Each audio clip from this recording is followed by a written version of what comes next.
Hi guys, now that we have finished our second unit on informative and expository writing, it's time for us to review our portfolio, our Google Sites portfolio, and add some of the work that we've done to that portfolio.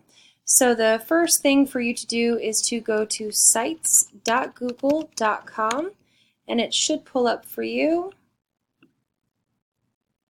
the website that you made earlier this school year.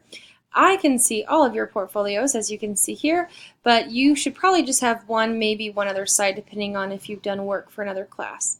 So it's your 7th grade portfolio, and you will open that site up. Once you are on your portfolio, hopefully you will recognize this. In the upper right-hand corner, you should see a menu that says ELA Writing or something to that effect, and when you drop down, you should see all the different areas that we're going to study this year, and you're going to go to your informative and expository writing page. On this page, you should already have a heading that looks like this, informative/expository PDSA, a brief explanation about the PDSA that you did a few weeks ago, your actual informational expository writing PDSA embedded here, and your pre-assessment essay that you did all the way back in August for this type of writing here.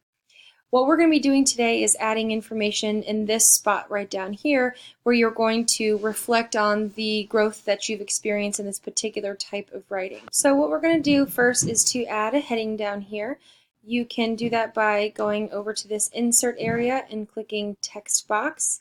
It'll insert a text box immediately underneath everything, and instead of normal text you'll click heading and it'll immediately give you that heading option, and you're going to put informative/expository writing growth review.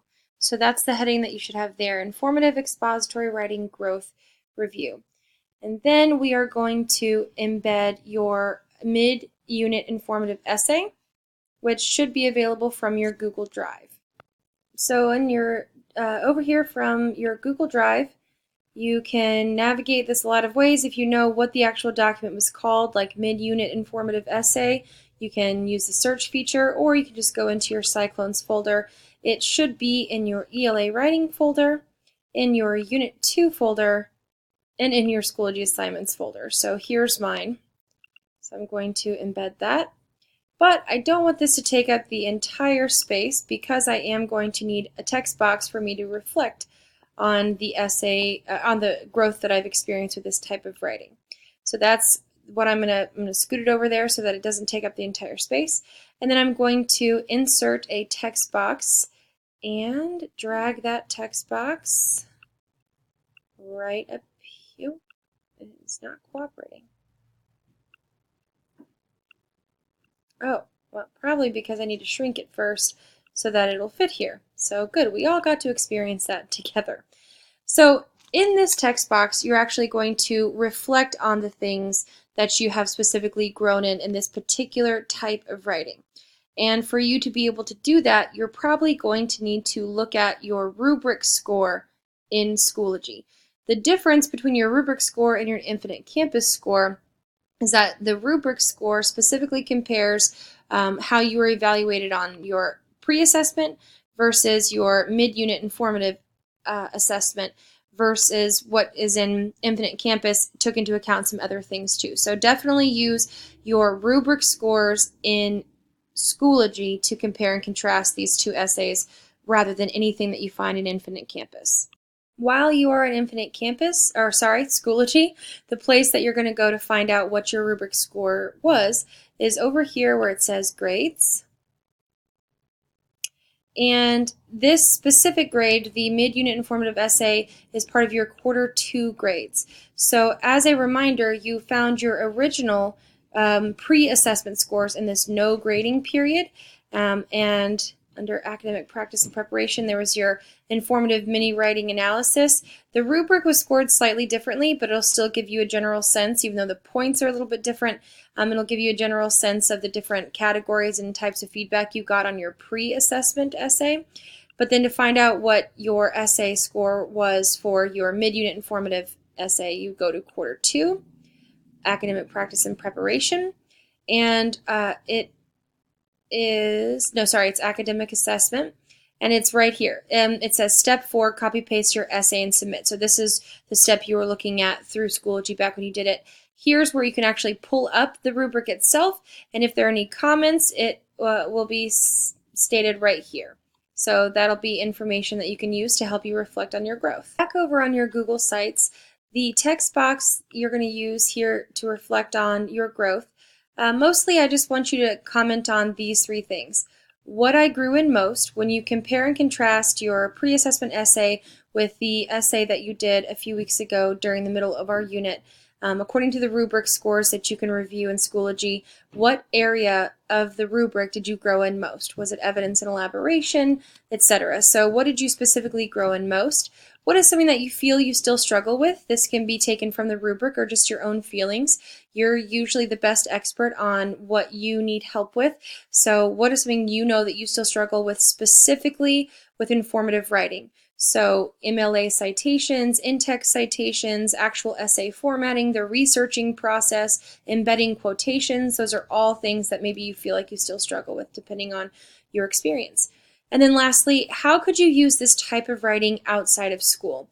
So think about the places maybe in future career pathways or future interests that you might have. What are some areas in the world outside of school in which you could see yourself using informative or expository writing skills? And that doesn't necessarily always have to mean an informative essay like the one you're reflecting on here. It can also mean things like the skills that you use to apply towards creating your infographic, the researching and writing skills you used in your Shark Tank project. It can mean a lot of different things, but it all has to do with gathering research and providing it in an informational, non-biased, non-argumentative way. So what are some ways outside of school that you could actually use those skills?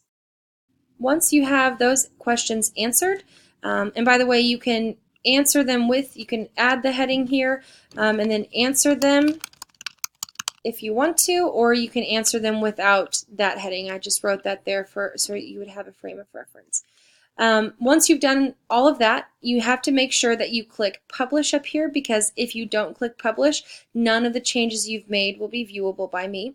And lastly, make sure that this essay is in the appropriate folder in your Google Drive, which again was in the Cyclones folder inside of Unit 2, inside of the Schoology Assignments folder. Otherwise, when I go to visit your portfolio, I won't be able to actually see this. So make sure that you hit publish and that this is in the correct folder of your Google Drive.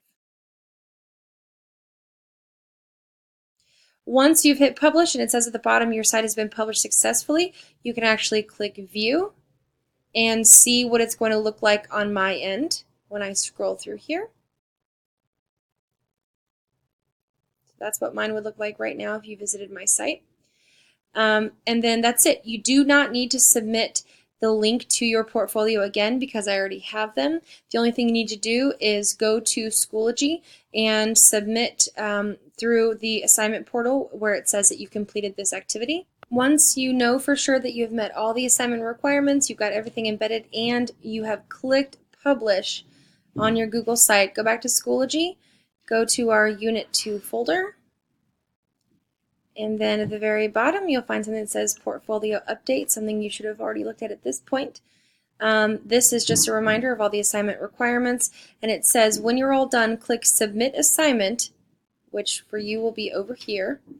And in the Create tab, write me a message indicating that you have finished all of these tasks, and again, that you have clicked Publish. So I will only go and grade the students' portfolio submissions who have finished this step and actually clicked Publish and submitted in Schoology that you have finished this assignment. So if you haven't submitted in Schoology saying that you have finished this, then I will not go to grade your portfolio update. So make sure you do that. If you have any questions, let me know.